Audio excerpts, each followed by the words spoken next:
Hello everyone, today we're talking about Superman and Lois and why I think we all have something to learn from the show. I'll be doing this by discussing the philosophy and themes of the show and how they are incredibly in line with the spirit of Superman's character. You will also hear me talking about what I love from the show because I really do love this show. Anyway, let's get right into it.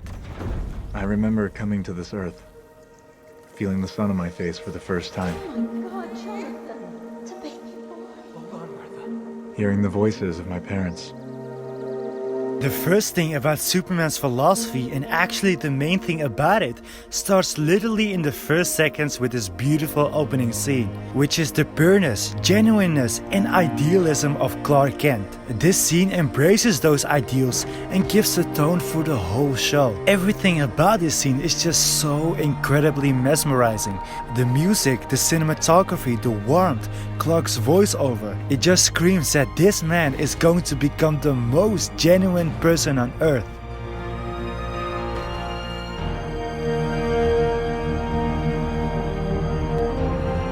Here you go, friend. Thanks. Cool costume. Thanks. My mom made it for me. The show follows up on Clark's family with his twin sons, Jordan and Jonathan. And while we just talked about Clark and Superman being full of idealism, that doesn't mean life is easy on him, nor does it mean that he isn't flawed. During this sequence, Clark comes home from saving the day as Superman, but finds trouble at home. He missed Jordan's therapy session and Jordan neglects him because of it. He is generally a neglectful father because he has to keep the secret of him being Superman. He may be a great Superman, but he struggles to be a father. I just love how human the show is. But this isn't the only trouble the Kent family and Superman faces. Because the genuineness and idealism of the show I just talked about gets a bit disrupted by, of course, the world and the realism of it. Because the other idea that is present in the show is the opposite of idealism, which is rationality, sometimes even cruel rationality. Here are a few examples how this gets displayed. Jaron Lane keeps kryptonite at storage in case Superman ever turns bad. From Lane's point of view, he does this just in case and to keep the world safe. It's a rational choice. I hope for the best, but it's my job to prepare for the worst, even when it comes to you. However, Clark doesn't like this because what if kryptonite gets in the wrong hands and can kill Superman? Why not trust that Clark will stay good forever? Sure, it's naive, but it does end up getting in the wrong hands before the scene. Those hands are from John Henry Irons, which brings us to the next form of rationality the show displays. John Henry Irons is a form of rationality as well. His reason to kill Superman is actually super rational because on his Earth, Superman went bad and destroyed Metropolis. So on this Earth, he hunts Superman because he thinks he's gonna go bad as well. Even if there's one chance, he takes it. I'm not your enemy. I figure, why take the chance? Drop the weapon! Now! Then Lois tells him that this Superman wouldn't turn evil at all. John, our worlds are different. Our Superman is good. He would never turn on us, ever.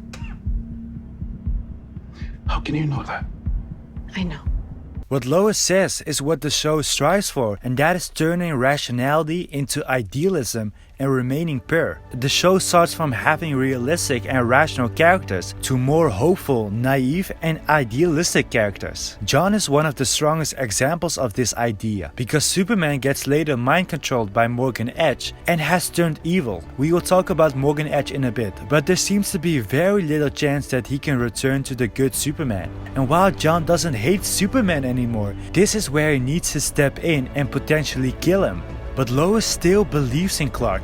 She still believes that Clark can fight back and she is loyal to him and holds on to hope. Even when there seems to be zero chance, she still holds to the most ideal and pure outcome. It's also her husband, so she's a little bit desperate, but the point still stands. This gets John to change and he starts to hope and believe that Clark can fight back. Lois sent me to help you. She still believes in you. I met your boys, and they believe in you too. And then he fights back by thinking of the thing he cares about the most.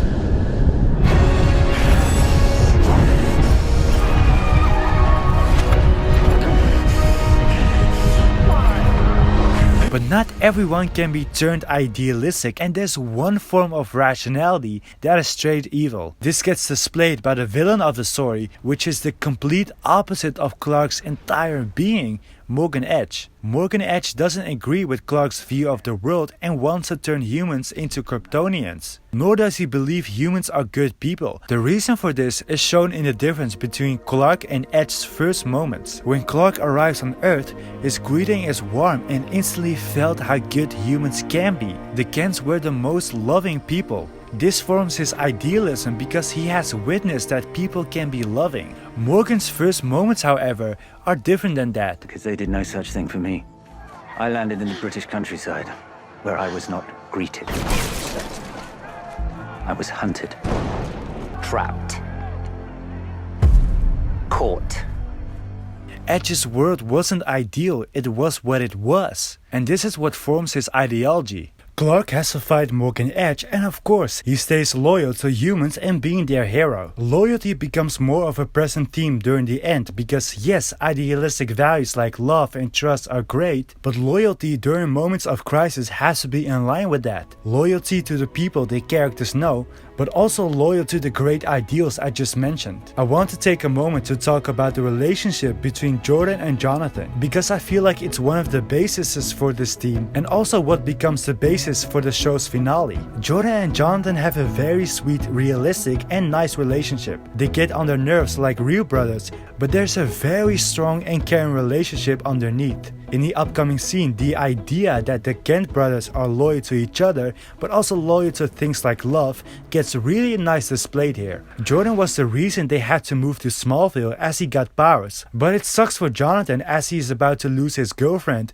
and change his school. So when Jordan apologizes to him, he still decides to put his brother first, even though he lost. So you ever find out if you're half Kryptonian or what? And according to holograms, he said I'll never be like Dad. You're my twin brother. I know you better than anyone.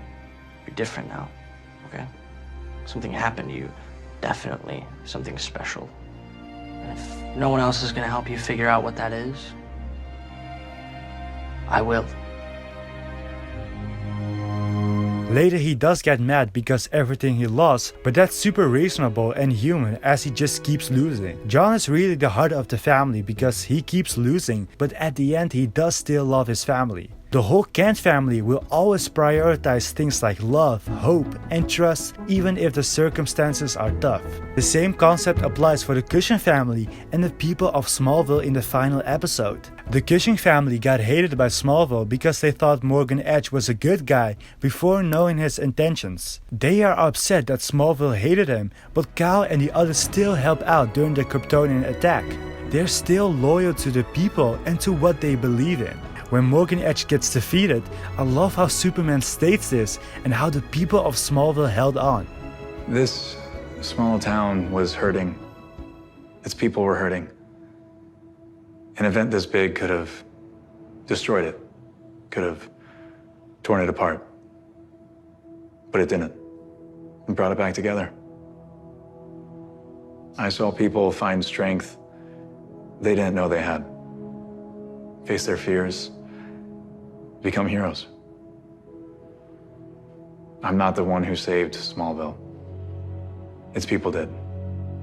This finale really solidifies the heart of the show. The whole show, people's characters and ideals get challenged. People are rational, they are cruel, they don't trust each other, or they don't love. And when they do, it can be hard to stay loyal to those ideals. But Superman&Lois chooses to remain pure even when the odds are tough. Lois chooses to hope, Jordan chooses to find strength, Jonathan chooses to love. General Lane prioritizes family over his job, and Kyle chooses to care. Everyone just chooses to grab onto that small ray of light in a dark room and chooses the purest of ideals. That idealistic and genuine life that gets displayed in the first scene stays relevant to the end of the season. That belief on how great life can be if you put love first, if you put hope first, if you decide to trust each other and act pure, stays intact.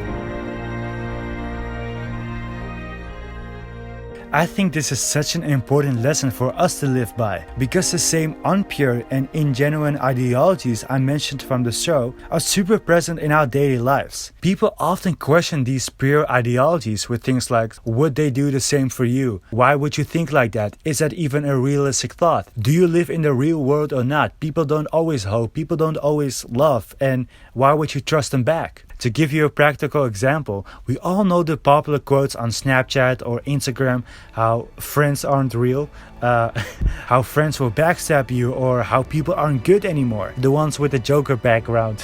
Like, everyone pushes this narrative that people are indifferent and that everyone has a survival of the fittest mentality, as if we live in a cave. Just like how Morgan Edge thinks humans are bad because he just wasn't greeted well. And I'm sorry, but those claims are absolutely false, and I find it actually harmful to push this narrative. Yes, those people exist, I'm not completely naive, I've known them and it sucks. But I've also had the most genuine kind of friends. This YouTube channel alone showed me how awesome people can be. There are people who have been supporting me since day one, genuinely being happy for me, happily watching my videos, not because they are obligated to or because I necessarily asked them. The same goes for my online friends who continue to support me and appreciate me. You know who you are.